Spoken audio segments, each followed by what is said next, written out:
자, 그러면 우리 AI 시대를 위한 대한교육 모임의 방향, 우리가 왜 모였는지, 앞으로 어디로 갈 건지에 대해서 제가 지금 생각하는 수준의 방향을 먼저 제시하고, 그걸 가지고 또 여러분의 의견들을 좀 듣고 이렇게 하겠습니다. 먼저 모임 배경부터 소개하겠습니다. 크게 저는 네 가지로 좀 나눠봤는데, 시대적 배경으로 봤을 때는 인공지능 시대를 맞아서 아는 것보다 알아내는 역량을 갖춰야 되는 필요가 있다는 거예요. 지금 이제 뭐 이미 대세는 정보교육의 종말이라고 해서 매듭이 지어졌어요. 정보교육의 종말. 그런데 여기서 혼란스러워하면 안 되는 게 있어요. 이 정보교육 종말이라고 그러니까 얘들도 배워서 뭐래 이런 식으로 생각하거든요. 근데 사실 배우지 않으면 아무것도 못해요, 인간은. 그럼 여기서 이 모순을 어떻게 해결할 거냐 이거죠. 예. 아는 것이 힘이다. 이게 그동안의 캐치프레이즈였거든요. 그런데 그럼 지금 배움이 필요 없다 이 말이잖아요. 그럼 말이 안 되거든. 왜? 그럼 정보교육 종말에 대한 대안이 뭐예요? 창의교육이 희망으로 지금 가고 있단 말이에요. 그럼 창의교육은 어디서 나오냐? 핵심은 알아내는 것이죠. 예, 이게 지금 창의교육의 희망이란 말이에요. 근데 알아내는 것은 다시 아는 데서부터 시작된다는 말이에요. 아는 것이 알아내는 기초가 돼요. 네. 기반. 네. 기반이 됩니다. 그러니까 그럼 일이 다시 돌아가는 거예요. 모순 아니에요, 이게? 이게 필요 없다고 하면서 이리 가죠. 그럼 이 차이점이 뭐냐? 이 둘의 차이점이 뭐냐면 핵심은 이겁니다. 아는 것과 알아내는 것은 절대로 분리되지 않는다는 건데, 문제는 정보교육은 호기심 없는 정보 습득이에요. 요게 이제 문제죠. 호기심 없는 정보 습득이고, 창의교육은 호기심에 의한 정보 습득이죠. 호기심 중심 정보 습득. 엄청난 차이에요, 이게. 정말 모든 천재들은 여기서 나오거든요. 모든 보통 사람은 여기서 나와요. 그러니까 이게 어떻게 하면 해결할 수 있지? 이래갖고 궁금해가지고 자기가 파고들고 들고 들어가서 계속 들어가서 정보를 체계화시키는 과정이죠. 그러니까 쉽게 말하면 이거는 정보의 체계화 과정이라 그래요. 체계화 과정이에요. 근데 이거는 뭐냐 그러면 체계 정보를 의 암기 과정이에요. 어마어마한 차이입니다. 암기. 진짜 이건 인류의 이걸 이렇게 계속 간다는 것은 지금 인류 말살 정책이라 해도 과언이 아니에요. 인간과 동물과의 차이에서 정말 중요한 거예요. 남들이 체계 정보를 만들어 놓은 교과서를 암기하는 거고, 이거는 자기가 원하는 정보를 파고 들어가면 거기에는 체계 정보가 없거든. 인터넷에도 없고, 뉴스에서도 없고, 책에서도 없고, 교과서도 없고, 경험에서도 없고, 이 모든 파편화된 지식을 모아서 내 안에서 체계화시키는 거예요. 그러니까 거기서 체계화 과정에서 사고가 개발되고 정보를 체계화시킴으로써 나만의 정보가 만들어져요. 첫째, 체계화를 통한 바로 사고 강화. 두 번째, 체계화 과정에서 창의 강화, 창의 생산 강화가 이루어지는 거죠. 정말 중요한 거예요. 이 작은 차이가 사실은 어마어마한 인류의 천재와 보통 사람을 구분하는 길이었어요. 제가 평생을 천재와 인재를 연구하면서 얻은 너무나 단순한 거였어요. 제가 세상에 그 복잡한 수금지한 이렇게 행성 운행도 수천 년 동안 해결 못했다가 케플러에 의해서 체계가 잡히잖아요. 그 단순한 그 이후로부터는 우리는 우주 여행도 하고 우주의 모든 이 행성 운행을 다 밝혀내잖아요. 그 원리 하나로. 그러니까 교육이 어마어마하게 복잡하게 보였지만 사실은 이 간단한 원리 하나로 형경이 되는 거죠. 그러니까 인재를 양성한다는 것은 너무너무나 단순하다라는 거지, 원리가. 그래서 여기서 우리가 방향을 잡아야 돼. 이게 이제 시대적 배경으로서는 절대적인, 그러면 왜 정보교육이 종말하느냐? 바로 인공지능 때문이다, 이 말이죠. 의 정보관리, 공급. 예전에는 알고 싶으면은 책을 읽고 탐구하고 막 여기저기 찾아야 하는데 지금 묻기만 해도 정보가 그냥 답이 툭툭툭 나오니까 더 이상 머릿속에 외워일 필요가 없는 거죠. 대신에 내가 내 사고와 내 체계적 정보를 만들어내는 건 절대적으로 필요한 거야. 이거는 절대적인 거야. 그러나 남이 체계한 정보를 기억해서 막 하는 이것은 정말 불필요한 일이지. 수학도 마찬가지예요. 수학도 공식화되고 정리된 내용을 이제 막 풀어서 연습하고 풀고 막 이거 하는 것은 절대적인 낭비라는 거야. 내가 풀어가는 것만 남는 거고 내가 풀어서 얻은 답안만 남는 거지, 남이 해놓은 거를 정리하는 것은 이제는 낭비 중에 낭비다. 지금 수학 그 어플 만들어 놓은 거 아시죠? 영국에서. 웬만한 어떤 수학의 문제도 그 문제만 입력하면 답이 그냥 그 해답 과정까지 나와버리는 거야. 얘만 갖다 대면 그냥 문제 자체가 풀이까지 다 나와버리는 거야. 세계적으로 유명하잖아요. 유료거든. 그래서 많은 사람이 안 쓰는데, 그렇게 공식화된, 즉 체계화된 정보는 이젠 더 이상 인간의 영역이 아니라는 거야. 그러면 인간은 뭐냐? 못하더라도 요 땅덩어리 하나 가지고 너 5명이서 나눠봐 하면은 이 5명이서 나눌 수 있는, 공식 없이 이 상황을 가지고 자기가 나눌 수 있는 역량이 필요한 거야. 그러니까 이런 부분들이 이제 앞으로의 교육 과정의 방향이다. 이렇게 보시면 되고요. 두 번째,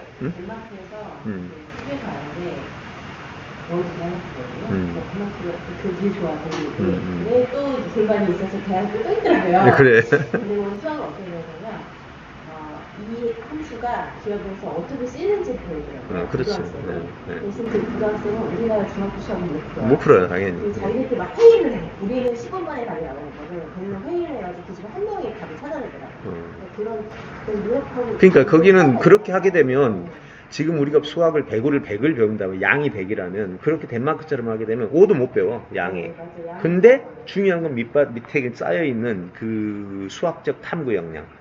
평가도 답만 맞으면 빵점. 수학의 노벨상이 뭐죠, 그게?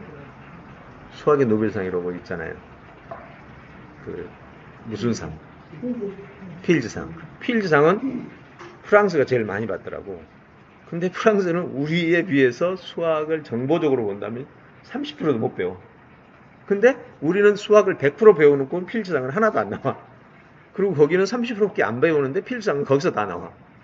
문제는 해결 과정이었지 그 많은 양의 정보를 외우는 게 아니었다라는 거죠. 물론 근데 이제 우리 학원 입장에서 본다면 당장 점수가 나오고 당장 성적이 나오는 것은 이 암기해서 풀고 막 연습해서 풀고 이것이 이제 효과가 있으니까 당연히 이렇게 가게 되지. 이거는 교육의 방향의 문제지. 그 학교의 평가의 문제라는 거지. 그래서 양을 버리고 질을 선택해야 되는데, 이번에 그 교육부 수능 개편을 한번 보세요.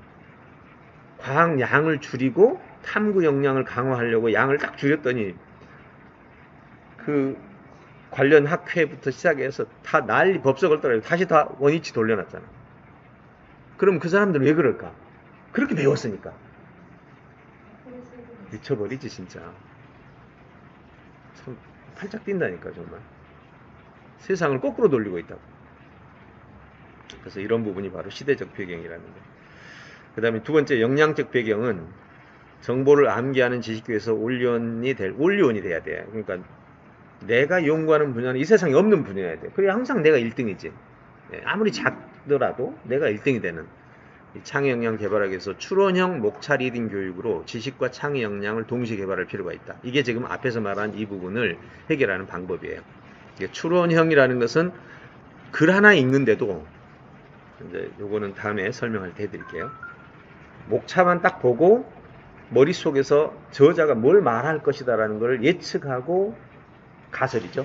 가설을 세우고 들어가서 가설을 검증. 그러니까 자, 이만한 글이 하나 있어요.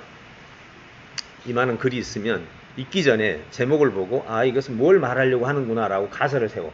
그런 다음에 읽으면서 가설이 맞는가를 찾아내. 검증. 그러니까 글을 하나 읽어도 항상 가설 검증형 사고 방식이 적용되는 거예요. 상대방 말을 들을 때도 첫 문장 띄울 때 머릿속에서는 아, 지금 무슨 얘기 하려고 하는구나라는 걸 먼저 가설을 세우는데 진짜로 나오는 내용이 똑같아요. 이제 이것이 일치가 될수록 이걸 무슨 역량이라고 하는 줄 아세요? 지행일치 역량이라고 하는데 지행일치에는 크게 세 가지가 있어요. 하나는 아는 것대로 사는 게 있고 아는 것과 행동이 일치하는 게 있고 두 번째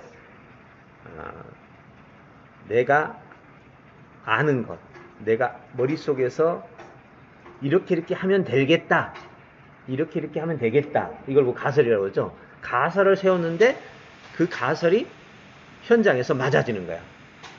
이 능력이 이제 신의 능력이죠. 그러니까 전지전능이라고 그래. 내가 전지를 했더니 그대로 되더라는 거지. 그럼 전능이지. 근데 인간은 전지전능이 안 되니까 이제 일부 부분지 부분능인데 그 능력을 어렸을 때부터 예측을 하는 거죠. 항상 어떤 일이 벌어지더라도 항상 예측을 하고 그 예측이 맞았는지 틀렸는지를 검증해가지고 계속 그 능력이 개발돼가지고 어느 날 나이가 들어가면서 쟤는 말만 하면 뭐든 맞아. 쟤는 생각만 하면 뭐든 맞아. 그러면 사람들은 생각만 해도 맞다. 이런 사람을 따르게 돼 있거든. 그런 사람을 리더라고 해. 우리가 리더를 따라갈 때 리더로부터 떨어지는 이유가 저 사람 말한 걸 가지고 따라가면 항상 틀려. 그럼 피리더들이 다 떨어지거든. 리더의 핵심은 결국 예측한 것이 맞는 거야. 러시아 리더십 학회에서 리더십의 핵심을 뭐라고 봤냐? 바로 이 추론과 추론의 완성이다. 이렇게 했는데 결국 이 얘기입니다. 그러니까 역량적인 배경에서 인간의 최종 능력이 바로 예측하고 예측이 맞는 것이다. 그것이 역량의 핵심이다. 그럼 그 역량을 도달하기 위해서 우리는 뭐 해야 되느냐? 바로 아까 우리는 탐구, 자 예상, 탐구, 확인. 근데 맞아. 네. 사실 수학할 때도 굉장히 중요한 거죠. 그래서 삶을 뭘로 바꾸라? 여기서 핵심은 그겁니다. 모든 삶을 예측, 탐구, 확인으로 변화. 네. 그러니까 태어났을 때부터 이 훈련을 반복해야 되는데 어렸을 때는 어떻게 이게 반복이 될까요? 영유아기 때 엄마가 그렇게 해야 되는 거야. 엄마가 말을 해놓고 야, 이건 그럴지 않겠니? 그러고 연구해 보니까 실제로 맞고. 네, 엄마가 그 모습을 계속 보여줘야 돼. 이건 어쩔 수가 없는 거예요. 부모의 영향으로 가는. 성장기에는 교육의 영향으로 가는. 네, 이렇게 되는 거예요. 그래서 이제 우리 대한교육, 이제 여기서 우리 교육을 저는 이제 온리원이라고 말을 써요. 왜냐하면 모든 사람이 자기만의 세계를 만들어 가야 경쟁 사회가 없어지는 거죠. 네. 자기만의 세계를 살 수 있으니까. 그래서 온리원 대한교육이라고 지금 이름을 말한다면 결국은 요거를 하는 거예요, 우리가 지금. 그럼 우리 교육에는 이걸 도입해야 돼요. 그러니까 형식이나 이런 거 다 떠나서 이게 되도록 만들면 나는 장담입니다. 16년 교육과정이 6년 안에 단축이 돼요. 16년 교육이 6년 안으로 단축이 돼요. 실제로 인류 역사에는 15살에 데카르트처럼 박사학위를 논문을 썼는데 15살에 박사 박은 사람이 없잖아요. 그러니까 그 학위를 주는 심사원들이 이 박사를 안 주려고 별로 문제를 다 제기하다가 문제를 못 찾아내서 줬어, 학위를. 그 후담이 그렇게 나와 있다. 승인하던 사람들이 이걸 15살 아이에게 박사학위를 주는 게 말이 되냐. 그래갖고 안 주려고 별짓을 다 했는데 결국은 흠을 못 잡았어. 예. 그러니까 나이가 상관없더라는 거죠. 이런 것들이 바로 연령대하고는 상관없는 얘기였어. 그래서 저는 인류의 천재 인재들을 연구하면서 얻은 결론이 바로 이것이 인류의 최종 능력이고 인간의 최종 능력은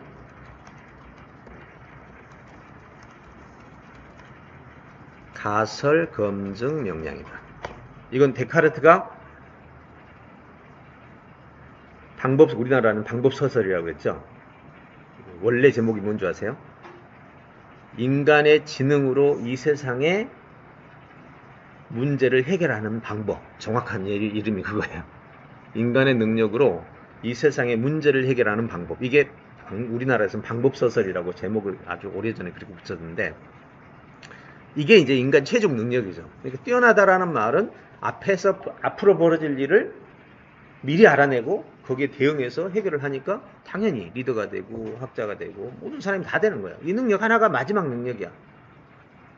그래서 이걸 개발하기 위해서는 예측 탐구 확인으로 가야 되고, 영유아기는 이렇게 가고 성장기는 교육의 영향으로 가야 된다. 그래서 우리 이 부분에서 이제 영유아기는 부모 교육을 우리가 방향을 잡아야 되고, 성장기는 교육 시스템을 올리온 교육으로 잡아야 돼. 온리온 교육으로, 올리온이 될 수 있는 교육으로. 이게 역량적 배경이다. 그 다음에 진로적 배경입니다. 앞으로는 AI 때문에 패턴화되어 있는 직업은 모두 자동화돼. 네, 이제는 뭐 살 길이 없어요. 그러니까 지금도 패턴화가 딱 시작되는 순간 패턴화가 된 정보일수록 AI는 가장 잘 활용하죠. 그러면 거기서는 직업적인 가능성이 사라지기 시작합니다. 그래서 창의적인 직업을 갖기 위해서는 생산적 사업 역량, 여기서 생산적 사업 역량이 필요해요. 같은 말이에요, 사실은. 무슨 말이냐면, 자, 생산적 사업 역량이란 뭐냐? 첫째, 사람들의 필요 인식을 해야 돼요. 그러면 사람들이 필요라는 것은 지금 가장 내밀한 필요가 뭔지 아세요? 개인적 필요예요. 개인적 필요는 사실은 이 빅데이터가 없거든. 그래서 아무도 풀어줄 사람이 없어요. 그래서 개인은 다 상담으로 가. 근데 거대한 빅데이터가 있으면은 그건 기계가 자동으로 하죠. 그래서 한 예만 들겠습니다. 오늘 벌어지는 전쟁이 있다 칩시다. 남북 전쟁이나 아니면 미국하고 북한이 전쟁한다 칩시다. 이 전쟁은 과거의 어떤 패턴, 과거에 일어난 어떤 전쟁의 형태에서 그 방법을 그대로 가져오면 될까요? 안 될까요? 당연히 안 돼요. 왜요? 전쟁의 위치도 같고 군사 수도 같고 해도요. 장수가 다르고, 그죠? 군량이 다르고, 군비가 다르고, 전략이 다르고 다르거든. 그렇기 때문에 그때 모든 상황이 같다고 하더라도 절대로 같은 전략으로는 못 이겨요. 상대방을 분석하고 약점이 뭔지 찾아내고 강점이 뭔지 찾아내고 강점으로 약점을 공격하고 상대방이 모르게 하고 뭐 등등의 문제를 찾아야 되는 거죠. 그게 바로 해법인 것처럼 그런 겁니다. 그래서 상대방의 필요를 인식한 다음에 필요에 대한 대안을 파악해야 되죠. 이게 이제 가설입니다. 그 다음에 대안의 검증 절차, 검증화 과정, 그리고 검증의 사업화 과정. 이게 바로 생산적 역량이에요. 이런 사람은 우리가 흔히 말하듯이 그냥 황무지에 떨어뜨려 놔도 언제든지 그 상황 속에서 최적의 가능성을 만들어서 생산으로 바꾸는 거다. 이것이 바로 앞으로의 직업 역량이다.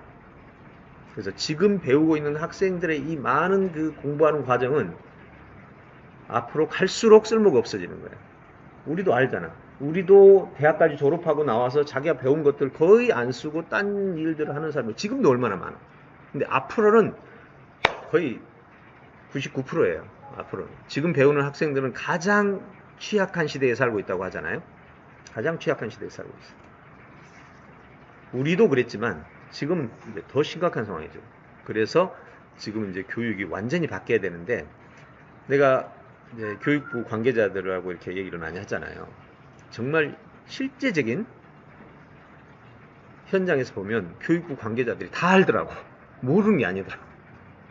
우리는 왜 교육을 이따위로 하냐고 막 뒤에서 이렇게 막 갈구잖아요. 아니에요. 다 알아. 지금 문제도 알고요. 지금 우리나라 그 정부와 추진하는 사업단을 보면 지금 개인정보 빅데이터화에 대해서 지금 벌써 5년 전부터 빅데이터를 하기 위해서 추진하는, 누가 반대한 줄 아세요?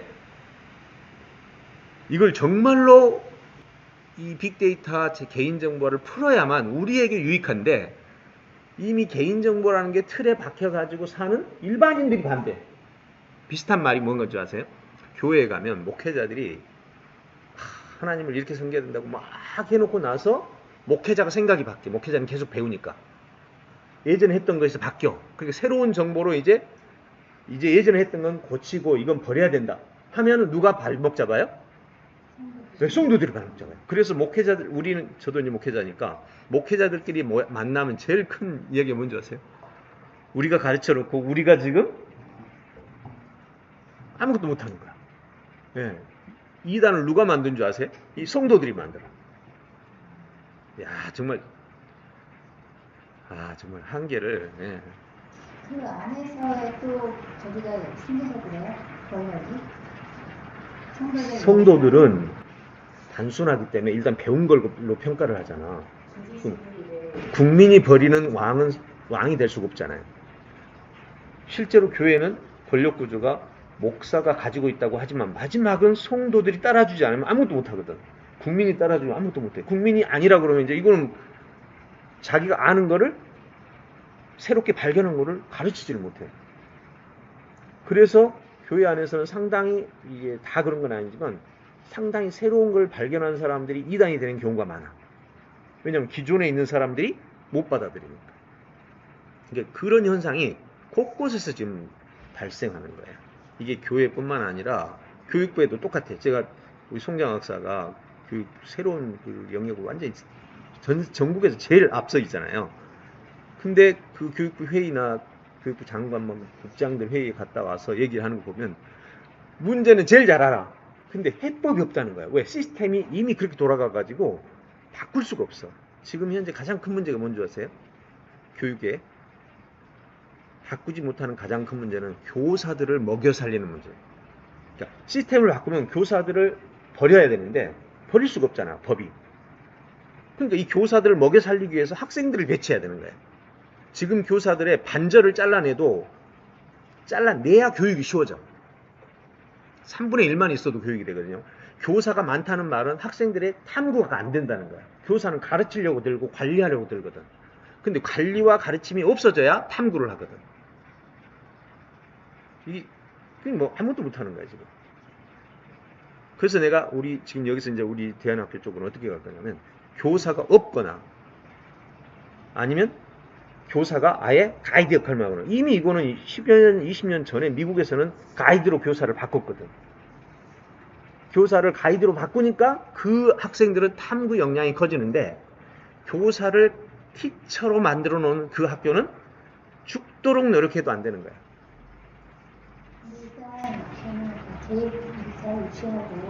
그렇지, 이제 거기에 이제 그게 있기 때문에 그렇게 되는 거지. 예. 그렇지. 또 뽑으니까 그렇게 되는 거고. 그렇죠. 이제 위에서 이제 평가 구조가 그렇게 돼 있기 때문에. 가져오기 펜라이나 발집이 들잖아요. 그 평생 직업으로서. 이 직원을 뽑을 때 기준이 달라져야 된다. 그렇죠. 학생 선발 기준하고, 그러니까 유익을 얻을 수 있는 기준이 달라져야 돼. 유익을 얻을 수 있는 기준이. 지금 유익을 얻을 수 있는 기준이 초중고에서 대학에서 배운 내용을 그대로 시험으로만 잘 치면 돼. 그러니까 최고의 직업인 교사도 어떻게 돼요? 배운 거를 그대로 시험으로 쓰는 것이 교사의 역량이거든. 이런 부분 때문에 이제 문제가 되는 거죠. 그래서 어쨌든 생산적 사업 역량이 필요하다. 이제 마지막으로는 이제 현장적 배경인데 공교육의 교사 관리 구조에서 교육 관리 구조에서 학생들이 협업하며 탐구해 가는 교육 구조로 전환이 돼야 돼요. 이건 정말 절대적이죠. 그래서 21세기 지금 우리 유엔의 키워드가 뭐예요? 협업이잖아요. 피사도 협업으로 마지막에 잡혀 있잖아요. 근데 또 이건 이제 협업을 가르치라고 하니까 그것도 또 하나의 정보 교육으로 가는 이런 문제가 있는데 어쨌든 현장 교육을 바꿔야 된다. 그래서 여기서는 교사 관리 구조에서 학생 활동 구조로 변화가 필요되는 거예요. 학교에서 이런 협업을 해요. 네. 그래서 시행평가를 팀으로 줘요. 예, 팀을 주면. 근데 정말 공부 잘하는 애 있어요. 네. 자기 목표 같은 게 1등이야. 네. 그 정도 되는 애야 또. 예, 그런데 오늘 수행평가를 했는데 4일시간에 수행평가를 했는데 나 팀에 4명 팀 중에 하나가 전능화야. 이게 공교육에 막 기본적으로 전능화 몇 명씩 받아야 그렇죠. 하는 예, 거 있잖아요. 내 팀 속에 그 전능화가 있는 거야. 그 얘는 어떤 때는 막 학교를 점심시간에도 오는데 뭐 제 시간에 뭐 안 오는 때가 있다는 거예요. 그래서 학교에서 아무 기술을 못하는 거예요. 아니 전능화가 그러니까 이제 어찌하다가 이렇게 팀을 나눴는데 4명 팀이 자기 팀에 전능화가 온 거예요. 근데 이제 그날 사회 그 수행평가가 몇 점짜리냐면 한 타임에 20점짜리예요. 그 20점짜리가 4개 과목이 80점이고요. 필기시험 보는 20점이고 100점짜리 만점을 만드는 거예요. 근데 그러니까 한 팀이 4번 추진하고 돌면서 이렇게 하긴 하더라고요. 근데 이게 1팀이 된 거야. 그날 갔다 와서 얘가 난리가 난 거예요. 왜? 그랬더니 20점 만점에 8점 맞았다는 거예요. 왜 그랬는데? 그랬더니 이렇게 4명이 이제 전부 다 그 해야 할 찾고 그때가 뭐냐면 얘네가 이렇게 뭐 그 사탐 지도 시간이야. 찾는데 너는 어느 지역 찾고 이렇게 특수 지역 찾고 하는데 얘가 자기 일을 안 해놓는 거야. 자기는 열심히 찾는데 이거를 집에서 미리 해올까봐 주제를 안 줘요. 학교에서 딱 수업 시간 되면은 너 이 주제 팀마다 다 주는 거예요. 근데 줬는데 얘가 자기 몫을 안 하고 있는데 자기들은 각자 3명은 자기한테 주어진 몫을 찾고 있는데 얘가 아무것도 안 하는 거예요. 그러니까 이제 결론은 이제 그 체크할 시간이 딱 되는데 얘가 아무것도 안 하니까 선생님 너희들이 8점 이런 거예요. 그러니까 왜 그러냐고 애들이 따진 거예요. 얘가 협업을 해야 되는데 이 팀워크가 중요한데 얘가 아무것도 하지 않고 있잖아요. 그러니까 너희들은 8점이다 이랬어요. 그래서 수업이 끝났어요. 나머지 셋이 너무 억울하다 선생님한테 쫓아간 거예요. 선생님 이건 아니잖아요. 뭐 이렇게 하는데 안 되라고 딱 했어요. 둘째 날 얘가 제가 또 그랬어요. 그런 가족이가 정말 혼자 찾아가서 진지하게 말씀을 들어라. 이게 네 성적인데 먼저 이 기록 다 되는 성적이 이것까지 학교 가나 못 가는데 해라 그랬더니 또 찾아갔는데 설명을 해줬대요.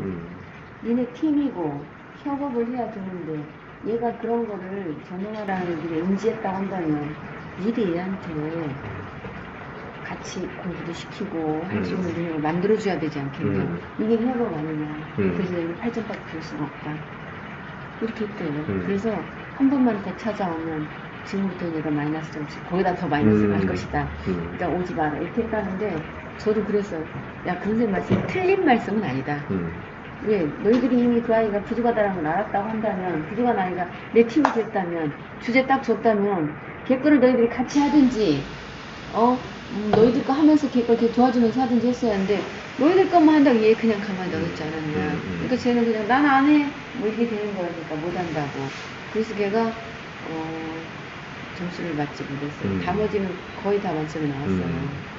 근데 거기에는 이제 내가 자세히 파악을 해봐야 되겠지만 교사가 그 과정에 대해서 목표 제시를 협업이기 때문에 지금 너희 팀 안에 전능화가 있을 경우에 어떻게 처리해야 된다라는 지침이 있었어야 돼. 예, 그게 없었다면 이제 인지를 못하지. 근데 만약에 아이들이 협업이 목표다 했을 때 그 과정에서 수업을 할 때 성과보다 그 아이를 함께 맞춰가는 데다 초점을 맞춰서 기획을 하고 진행했더라면 그것에 대한 평가 기준이 있었다면 그것이 점수가 되거든. 그러니까 그 점수를 평가 기준을 제시했느냐 이제 그거는 제가 모르겠는데 못했을 것 같아. 그냥 주고 너희들 알아서 그렇죠. 결과물만 보고 선생님이랑 참여해가지고 그렇게 하는 만약 평가 구조가 협업을 통해서 도달해야 되는 목표가 딱 주어져 요거를 하는데 목표가 됐다. 그럼 얘는 버리고 가야 되거든. 예. 그러니까 이 목표가 참 중요한 거예요. 예. 그래서 아마 똑똑한 애가 그걸 인지를 못했다면 목표가 아마 안 주어졌다든지 그랬겠죠. 대부분 학교에서 거기까지 주어지는 거죠. 그렇죠. 예. 현실적으로도 결국은 그런 것 같아요. 우리 교육이 제일 큰 문제는 철학의 문제예요. 어떻게 사는 것이 제대로 사는 거에 대한 학점이 이렇게 있으니까는 막말로 얘기해가지고 그냥 일 잘하는 하층 노동자 키우는 교육이 일제시대부터 이어지고 그렇죠. 네, 지금까지 왔죠. 현실적으로 애들이 대학 갈 때 제일 문제가 알아요. 문제가 뭔지. 근데 일단 대학은 가야 될 거예요. 그러니까 이제 거기서부터 문제가 생기는 거라 대학을 옛날처럼 그 진짜 1970년대 그때 그냥 40점짜리 문제 하나 주고 답 맞으면 5점, 가정이 맞으면 30점 이런 시대이 되면은 창의적인 아이들을 키우고 이게 가능해지는데 지금 현재 수능은 한 문제 실수하면 그 순간 고지되니까 실수하지 않는 아이들. 지금 그래서 우리 이제 대안 쪽이 정말 필요한 이유가 실수하지 않는 아이들을 키워내는 이 방향은 반드시 바꿔야 되는데 문제는 이제 학부모 입장에서 알아. 근데 일단 대학을 가야 돼. 그렇죠. 그러니까 결국 평가 구조에서 유익을 얻는 사람이 누구냐 이거지. 유익을 얻는 사람은 정보를 많이 배운 사람이 유익을 얻기 때문에 할 수 없이 정보를 많이 하는 거예요. 그러니까 평가 구조가 바뀌어야 되는데 평가 구조가 어려운 게 수십만 그 시험 치는 학생들을 잘못 평가하면 또 난리 나잖아요. 그러니까 객관식이라든지 정보를 기억하고 있는 거를 가지고 평가를 해야만 안전하거든. 평가에 있어서. 그러니까 유럽 같은 경우, 프랑스 같은 경우는 지금 논술 썼잖아. 그러니까 지금 우리가 아이비 교육을 도입을 할 마당에 놓여 있는 상황이잖아요. 지금. 예, 그렇죠. 예. 근데 이미 실은 특목고들은 이미 그런 교육을 하고 있어요. 네, 네. 이름만 겉에서 이름만 아이비 교육이다라는 말을 안 쓸 뿐이지 그들이 하는 공부는 네. 학교 자체에서 이미 그렇게 다 하고 있어요. 그래서 그런 아이들이 좋은 대학을 갈 수밖에 없는 거고 학교에서 원하는 거를 다 충족시켜줄 수 있을 만큼 하고 있는 거고. 어쨌든 간에 이제 그런 부분의 문제를 우리가 해결을 해야 되겠다. 그래서 이제 교사 관리 구조에서 학생 활동 구조로 바꿔야 되고, 두 번째는 이제 아까 말했던 대로 정보 습득 교육에서 구조에서 연구 활동 구조로 변화돼야 돼요. 그 다음에 세 번째는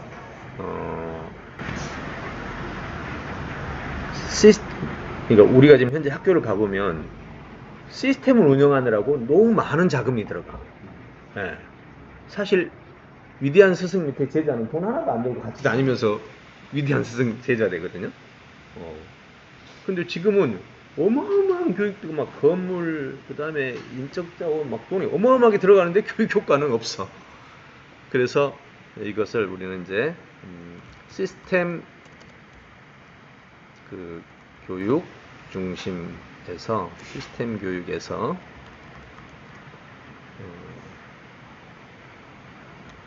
개인별 교육으로 변화가 필요해요. 네, 이런 것들이 지금 현재 우리가 변화해야 될 현장적 배경이다. 그래서 저는 이거를 뭘로 보느냐, 작은 학교. 이제는 시스템을 어마어마하게 크게 만들지 말고 작은 학교는 시스템이 별로 필요가 없거든. 네, 그냥 공간 하나에 교장 하나만 있으면 교장이 그냥 다 하는 거예요. 예. 한 20명 정도 학생 데리고 그냥 한 학교가 운영이 되는 거죠. 예. 교장 한 사람만 있습니다. 아니면 관리자 한 사람. 예. 이렇게 딱 두 사람만 가지고 20명 운영이 나가면 생활비도 나오고 학생들도 정말 최적화되고. 예. 그래서 곳곳에 학원들 건물을 지금 비워갔잖아요. 예. 또 학원은 그동안은 정보교육으로 먹고 사는 데만 초점을 맞췄다면 내가 맡은 학생들을 정말 최고로 만들어가는 목표를 가지고 특화된 교육으로 나간다면 공교육에 들어가는 돈의 100분의 1도 안 된다는 거죠. 예, 그런 형태로 우리가 앞으로 작은 학교에 이거를 작은 학교로 할게요. 작은 학교 교육으로 변화를 시키자. 이렇게 생각을 해봅니다. 자, 크게 네 가지의 배경을, 모임 배경을 가지고 한번 정리해 봤습니다.